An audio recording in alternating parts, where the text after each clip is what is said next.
So these are some of our partners, but much more. Of course, I'm forgetting, and I apologize for forgetting. It's 25 years we are working with Mercury in Amazon. So the reservoirs, we decided to work more at reservoirs after working in the main river. So I'll try to resume our work, and you'll see that we still have a lot of challenges and questions.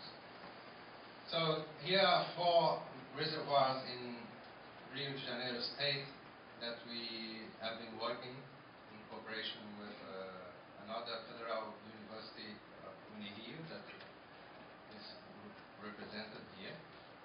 And I'll briefly talk about this because our work with Yanhaca started in this Paraíba do Sul River. So it's São Paulo City, Rio de Janeiro City, and this Paraíba do Sul River is, I think, is the most important river in Brazil because it's crossing the most industrialized area in São Paulo state, and then in Rio de Janeiro state also the main steel company, and then 70% of the water is deviated here to serve drinking water to Rio de Janeiro city, and it's irreplaceable source of water, so there is no groundwater that could replace. So this deviation was done because of water supply, but then it was also for hydroelectric energy.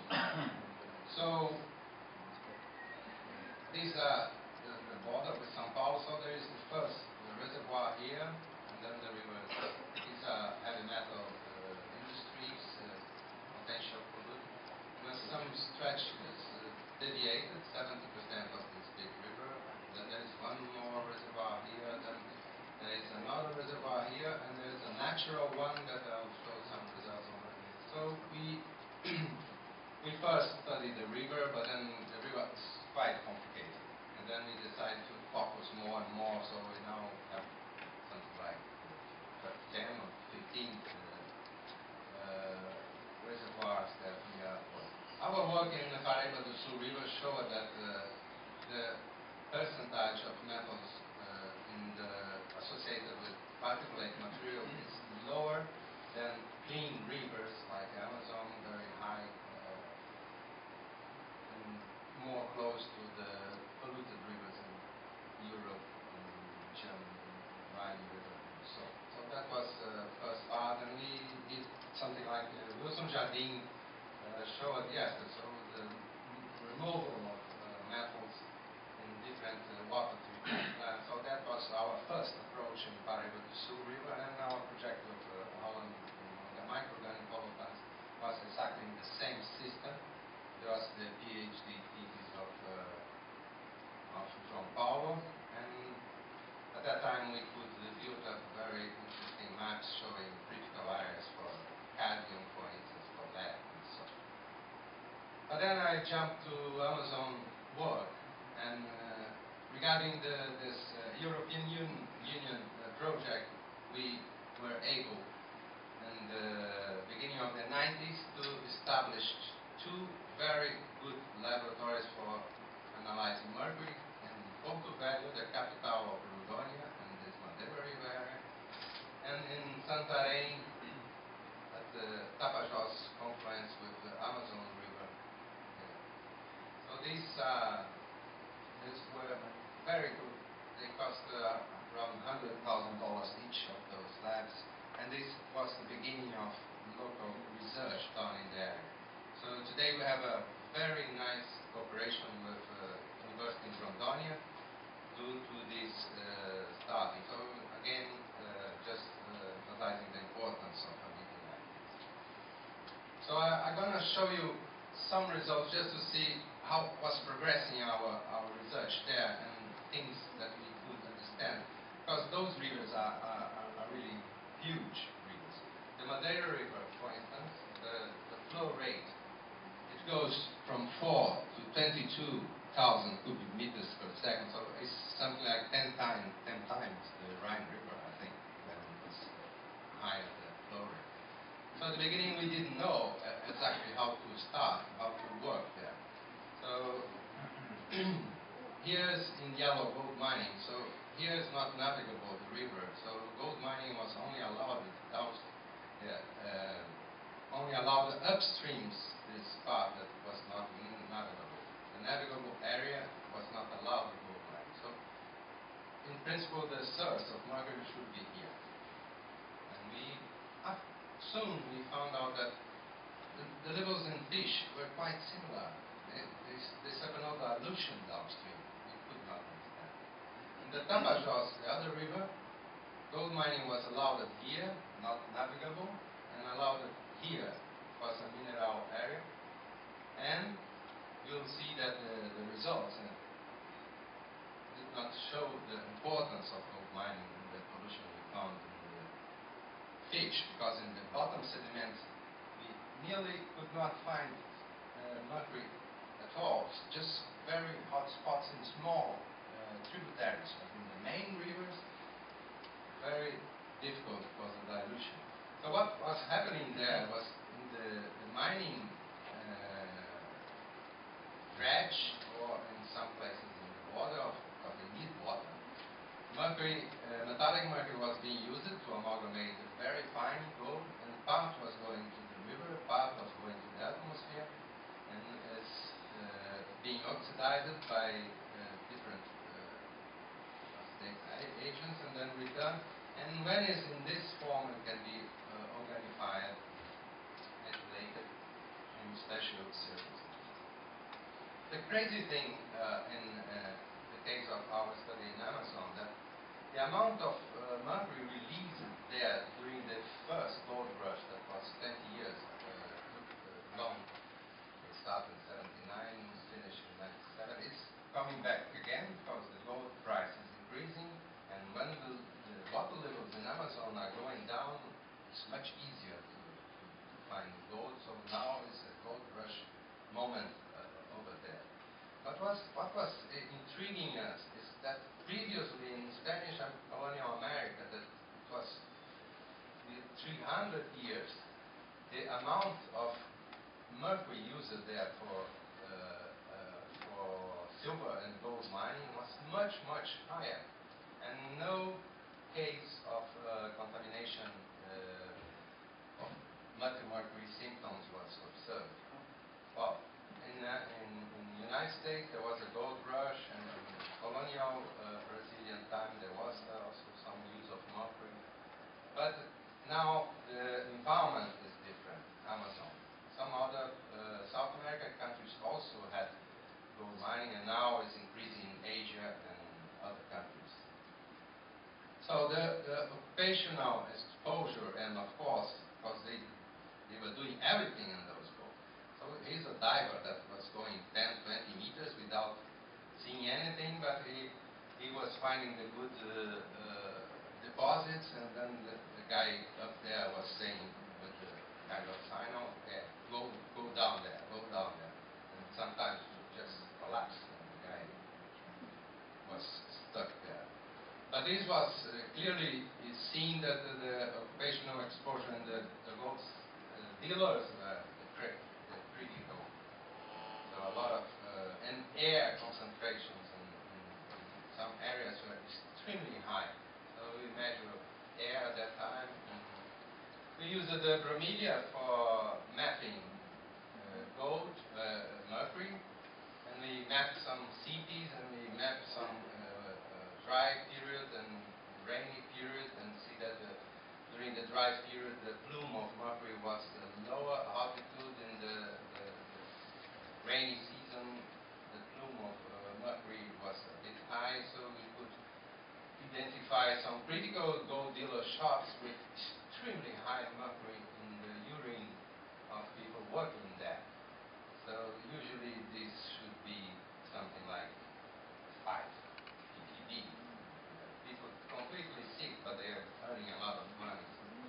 We could, in some other, this was a town that was built up. This town started because of gold rush. And in 14 years, there was 350,000 people living there because of But then the shops were built in a different way, and the concentration in the indoor was much less than here. It's all down in Santarém. But we soon decided we have to go deep in the metal mercury, not in the metallic mercury, in organic mercury. And the bottom sediments we didn't find, in fact, very much mercury, only the tributaries, as I said. But we found something interesting, some natural amalgams with other metals, with copper, with cadmium, and so on. But I will jump for the metal mercury in fish because this is the critical point that's still worrying us. So this is the WHO limit, 500 ppb for mercury. And this fish from Madeira River, there are some, 400 fish here, are ordered by weight.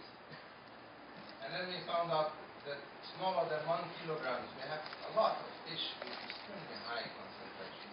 But in the Madeira River, we didn't find any gradient. So all along the Madeira River, we have pretty high values. And if we choose one local and date, and each color is one species, we would expect something like this. And that's a completely crazy relation with mercury and body weight. So after some time, we gave up to work with the big rivers, and then we went to the reservoirs. But before that, just show how was the fishes in the Tapajós. So we have here gold mining, and here gold mining, and the fish were like this. So here there was gold mining, but values were much, much higher than in the down Tapajós. And here we have the wider area. The origin of mercury in Amazon is very much questioned. And nowadays, people believe that the land use is responsible for mercury entrance in the aquatic system. But if this is the case, here was the area that is more overflowing, annually overflowing, so more mercury could come into the river. But here we have the smaller values in the fish close to Santarém. They're going upstream to downstream. So we start to think, and then the Negro River, it's another river in the more north of Amazon Basin. There is no gold mining, no history of gold mining in this river. And then we have the same, extremely high, even higher than the other rivers. So we start to think, well, there are some environmental conditions that are making more favorable this metamorphic fish. So to resume the data, Tapajós was the area where more gold mining was happening, and the values were smaller than in the Madeira.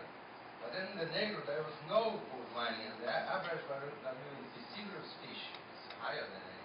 And then the Tucuri Reservoir, group of Finnish came here, stayed 5 months working non-stop there, and they found extremely high values.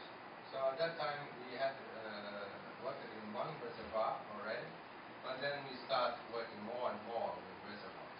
Another point that was critical for us, so it's just from the time 20 years ago when I had this figure, but soon we understand that people that were from gold mining areas, they have lower values than people that were not from gold mining areas. So the use of mercury didn't say that because these are riverine people, so they eat fish. But these are in contact with mercury, but they don't eat very much fish. So we understand that we have to go and the levels in hair, usually the WHO say 6 is okay. 6 is starting to have overexposure. You see the average values in different areas are all, the exception of the Yanomami, they don't eat fish. These are the Yanomami. That was very nice to see that they have really low values. They are more hunting than fish. Well, then we start working in reservoirs. The Balbina, in fact, the first was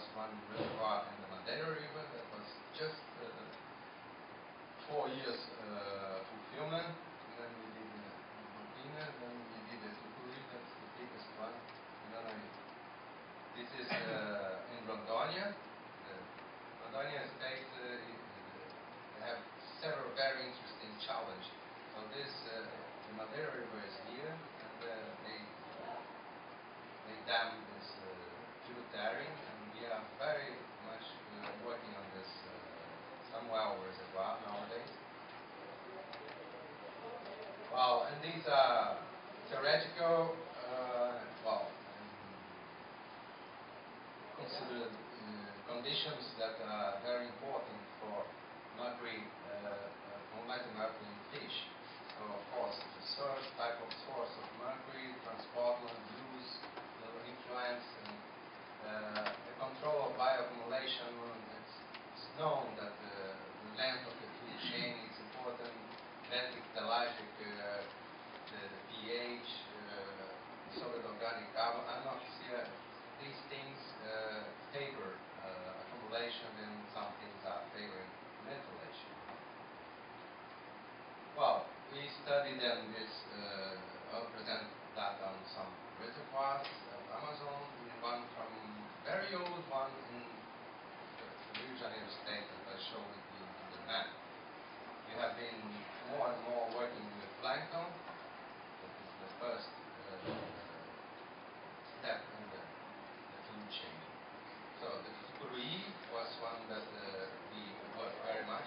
Quite big one, 2,500 square kilometers, 170 kilometers long. And despite the big size, it has a quite high flow rate, so the residence time is small. They want the finish in order to work. After fulfillment, the level of nutrients in the water made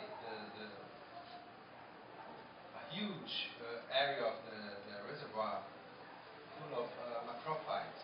An infestation of mosquitoes caused the Guinness Book record of this. So this is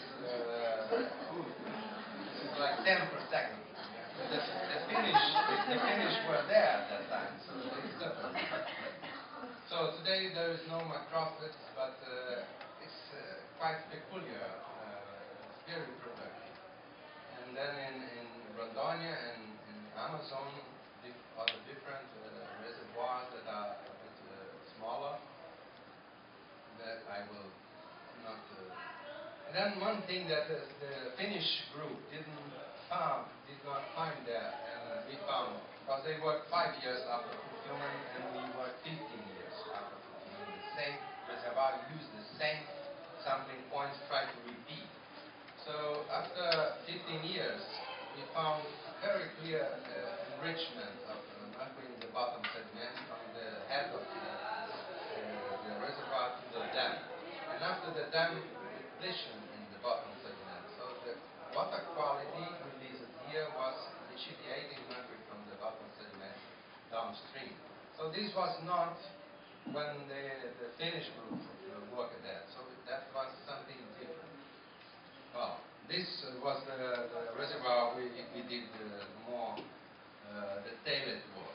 So it was something like total 1,500 fish.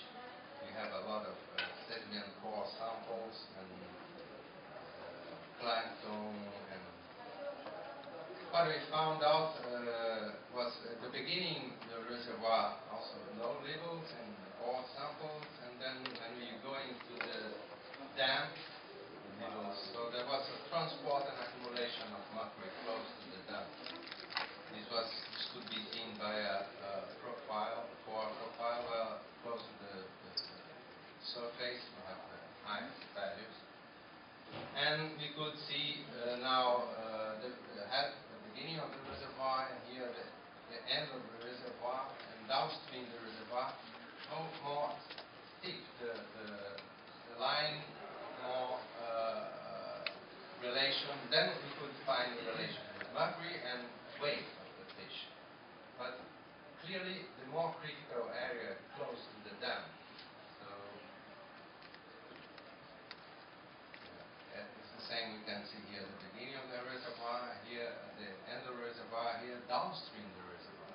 And downstream the reservoir, then we could find the most critical of the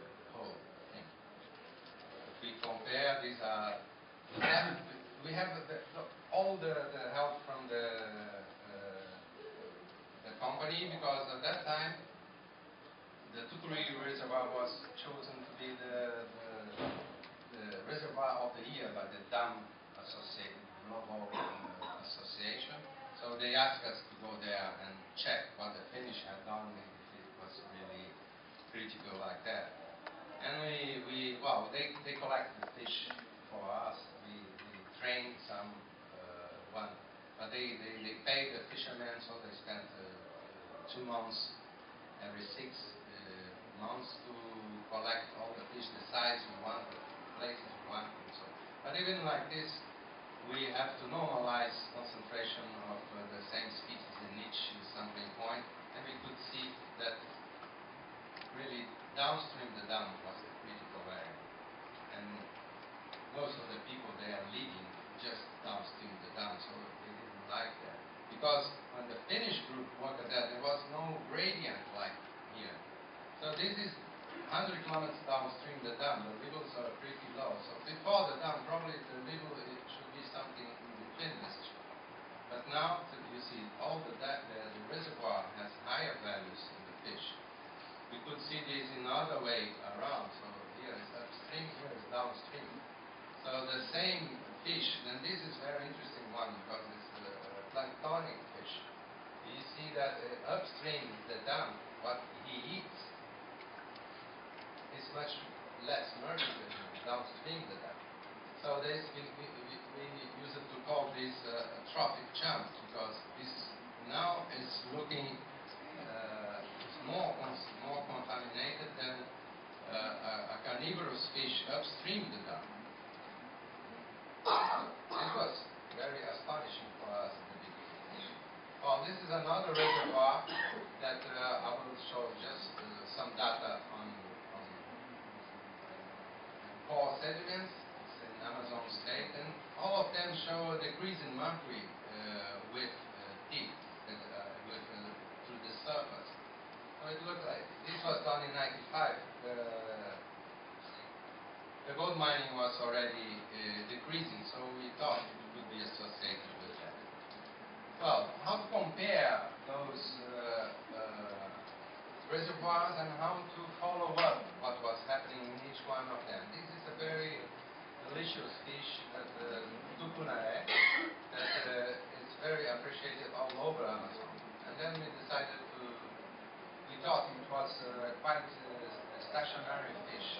Then we decided to use this as a comparison fish for all of this.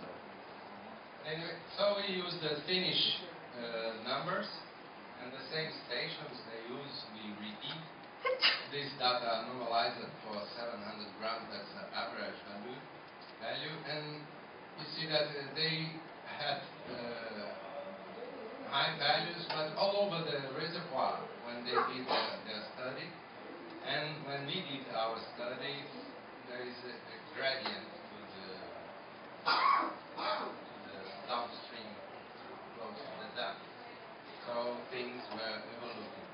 And then after we could collect data from different reservoirs, what we see is that each one is behaving different. So these all are the same fish, normalized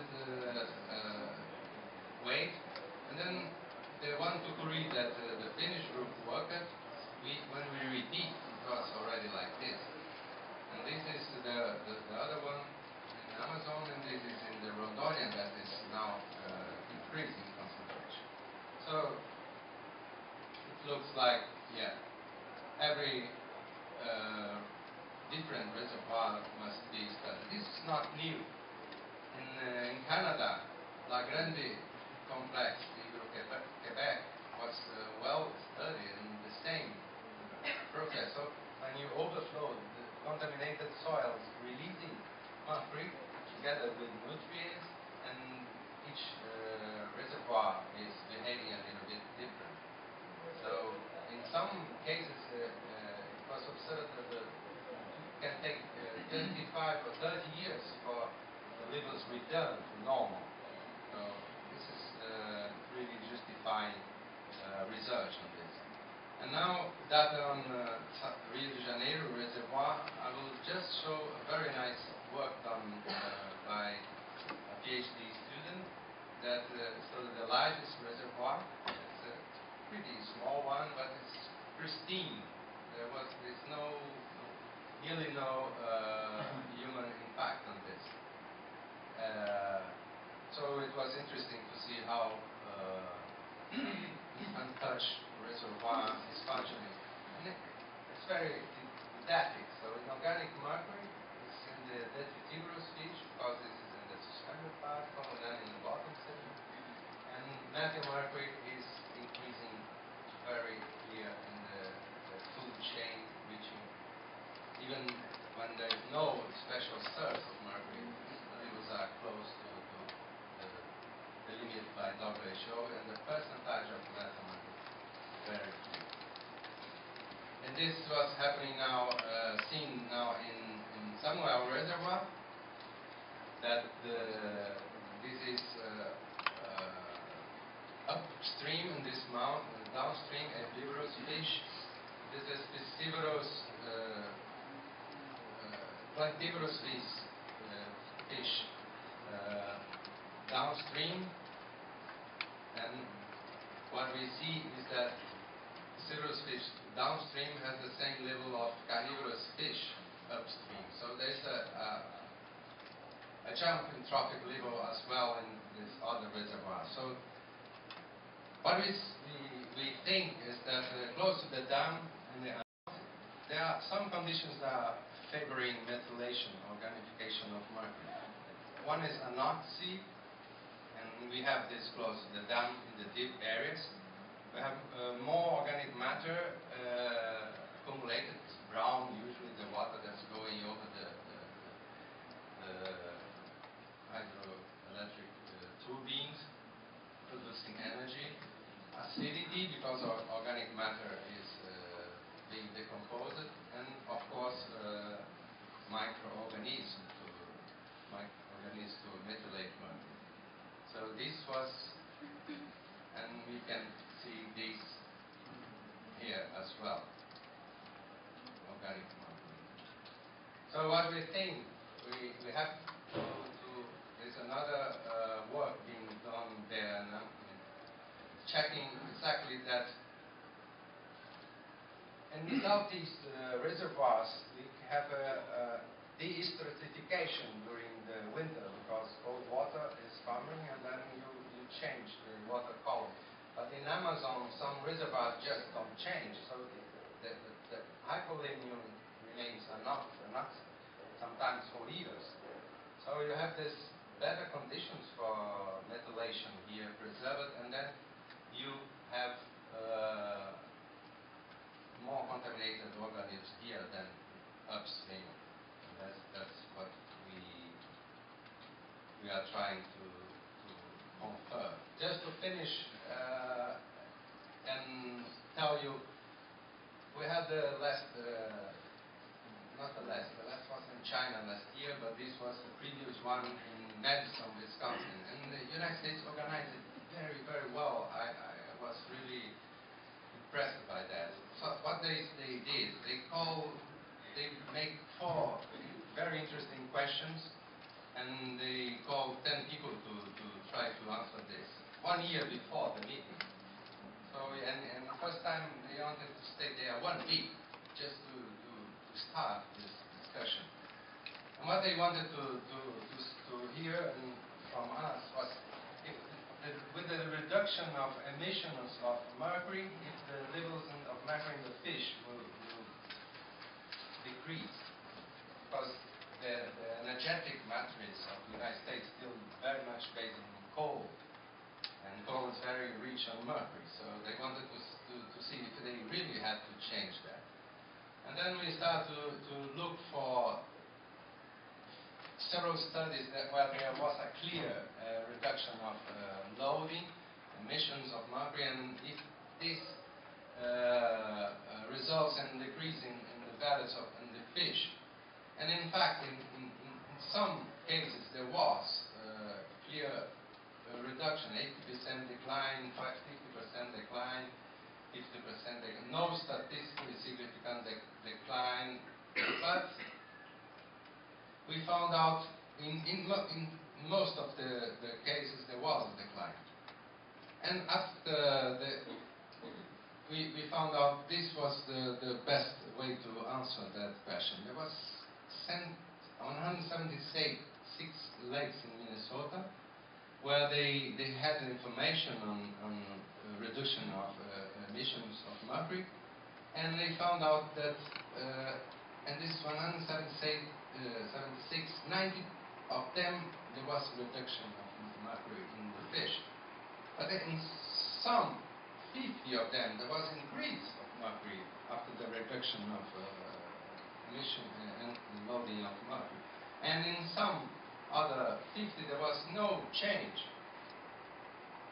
Well, this was clear that environmental conditions are more important than loading in several cases. So identify the critical conditions for some environment would be the point. So probably maybe in some of those lakes, when they were extremely contaminated, even the bacteria could not methylate the mercury adequate. So when the conditions were getting better, then the methylation started and then increased the concentration with less mercury. And in some, even with less mercury, there was other conditions that are not allowing to reduce it. Another main interest we have nowadays is selenium. Selenium is known to protect the organisms as well as to immobilize. Well, this is very well discussed, but it's not a consensus. But an organism is known that is good. And there is the EPA. This is work done by Spencer Peterson and Nicholas Rawson from USA, and they wanted to change a little bit the legislation regarding mercury in fish risk associated. They think mercury, if the area is rich in selenium, the mercury toxicity is not that high because selenium is contrary.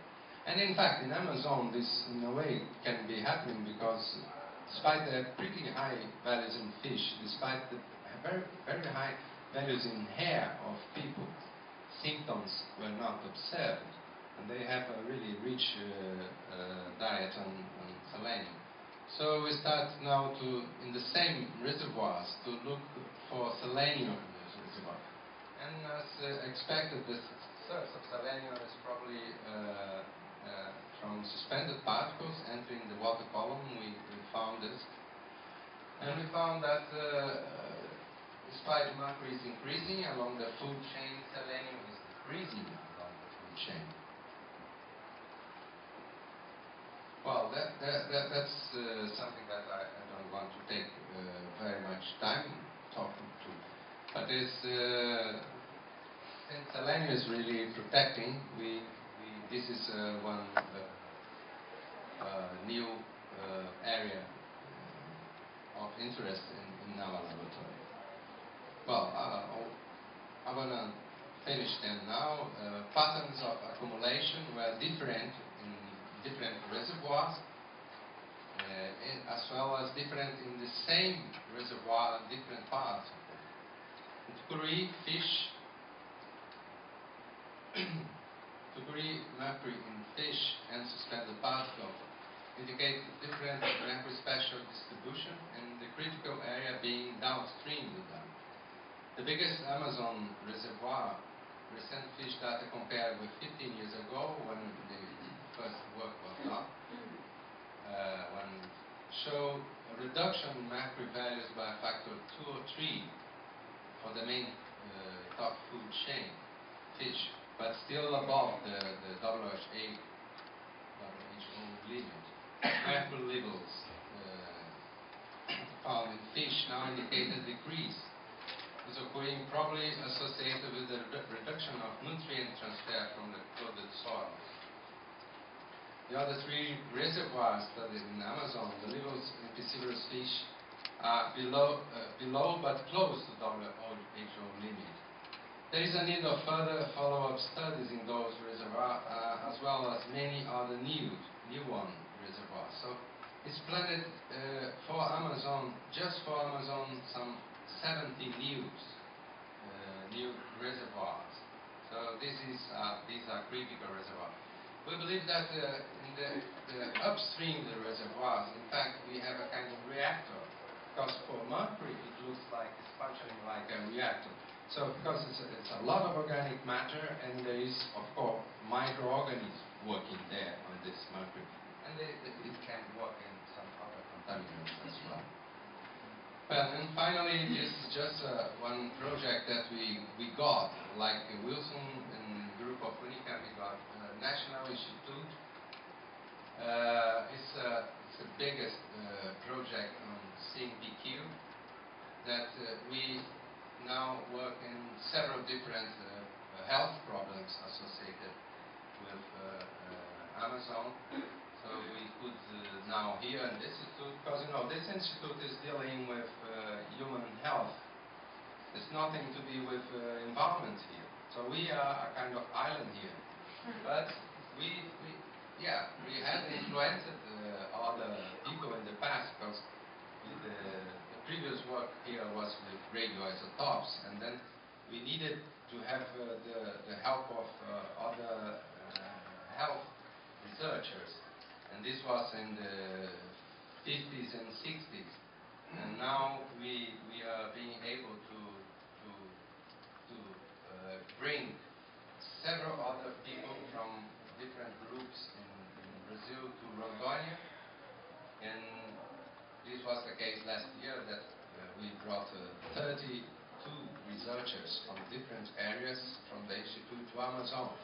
So we hope that we could start new research groups in Amazon in other subjects. So that was what I wanted to tell you. Thank you very much.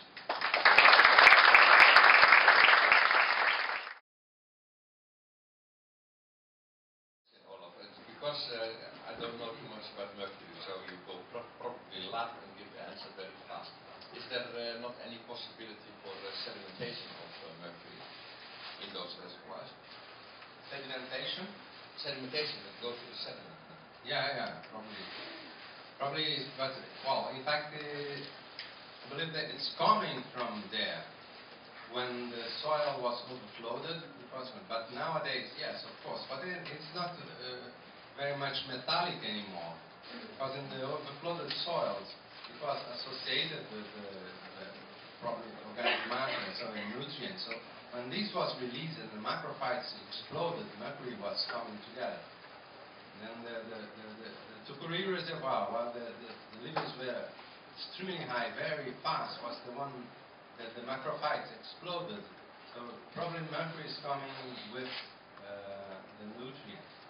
So in the rivers they do gold mining. Then yes, then we found in some deep places we found metallic mercury isolated and buried. In fact, or close to the waterfalls, we could find metallic mercury there, and then there we found natural amalgams, and there was gold, of course, in the natural amalgam as well. Olaf, you may be aware that probably there will be a convention, like the Stockholm Convention for Parks for Mercury. And I think that Brazil will pose some problems to this convention, because you have shown that in many areas in the Amazonian, mercury is kind of natural pollutant. Yeah.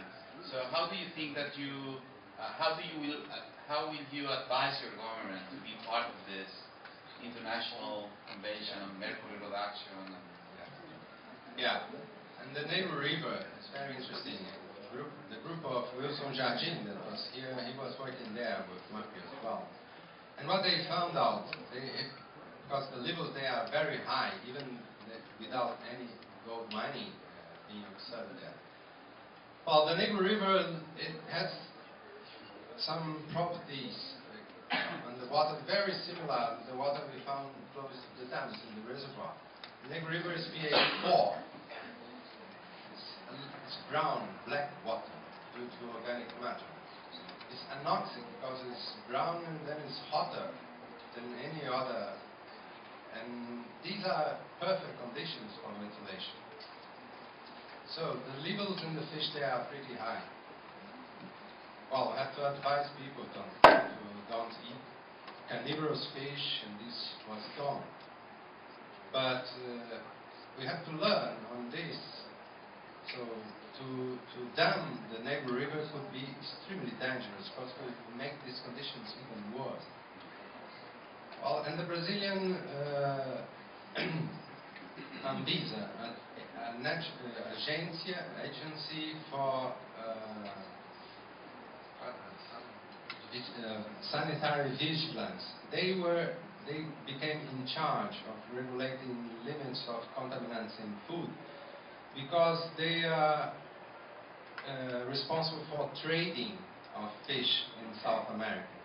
So what they did, they just allowed the carnivorous fish to have double the value of WHO. But it was completely crazy. It's just a trade. So yeah, we'll have a lot of difficulties if you have to participate in one of these. Because I was fighting with them when they decided with this. It's completely nonsense.